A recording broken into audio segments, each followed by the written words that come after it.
Good morning. Good morning mga kapatid. The activity natin today, mag-spray tayo. Insecticide at fungicide. Ayan o. Kasi start ng mamunga itong mga tanim nating pipino. Ayan, mga tanim nating pipino. 4 na tudling lang ito mga kapatid.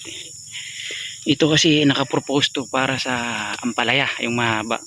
Kaya yung mga trellis na yan, nakaabang yan para sa mga ampalaya. Pero for the meantime, kasi hindi tayo makapagtanim, ginamit muna natin para sa pipino, no? So pasensya na kayo rito sa minomodel nating tanim dahil madamo siya ngayon. Hindi natin marotobator itong pagitan kasi yung lupa malagkit dahil nga sa walang tigil na nag-uulan dito sa lugar natin. Hindi natin malinisan kaya marumi. So ang gagawin natin today, mag-apply tayo ng insecticide dahil mamumunga na itong ano natin. Ayun, start na. Baka unahan tayo ng fruit fly dyan. Tsaka fungicide dahil nag-uulan, dahil basa lagi ang lupa, kailangan nating applyan ng fungicide kasi malulupit ang mga fungus pag ganitong nag-uulan, no? Malulupit sila, kaya spray tayo. Mga green label naman itong mga gagamitin nating mga insecticide at fungicide. Green label to, no? Kaya safe na safe sa ating mga So bago mag apply na insecticide, syempre yung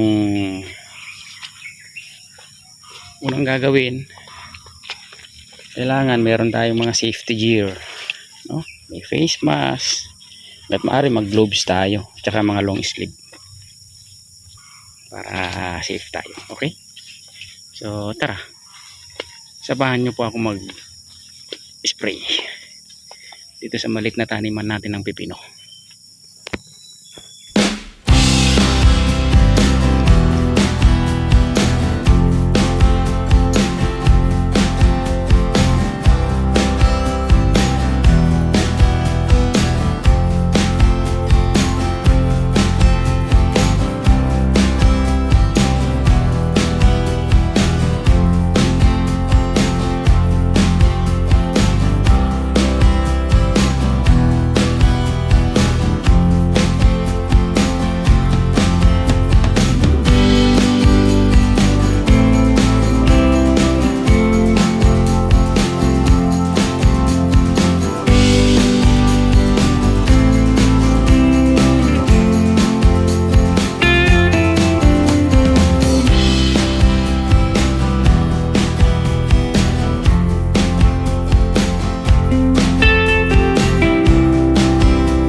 So ayan mga kapatid,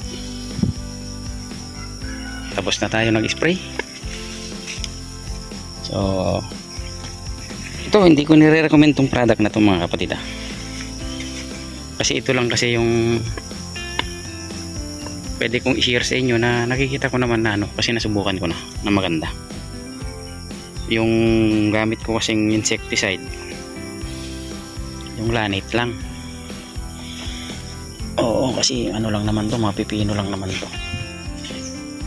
So mag-alternate din tayo ng ibang insecticide kapag para hindi naman ma-immune yung mga So Lanate, then yung fungicide natin, yun yung Ditane. So Ditane, maganda yun. So daitin, baka naman bandang daitin. Ito may bunga na kasi. So yun nga, tapos na natin i-sprayan. Unang beses natin tong applyan ng ng insecticide tsaka fungicide, kasi hindi naman tayo talaga masyadong nag-apply ng ganun. Kapag may nakita lang tayong atake, doon tayo maglalagay. So ayan, lalong lalo na pag busy tayo, hindi natin maharap mag-spray. Kaya minsan kung inaatake na tayo, doon parang tayo maglalagay, diba? So ayan, okay na, okay naman tong natin, pipino matalbos. Ayan, dami na niyang butil, oh. Dami niya na talagang butil, totoo lang. So maganda siya. So thank you mga kapatid sa panonood. Hanggang sa muli, kita-kita ulit sa susunod na mga video natin na gagawin.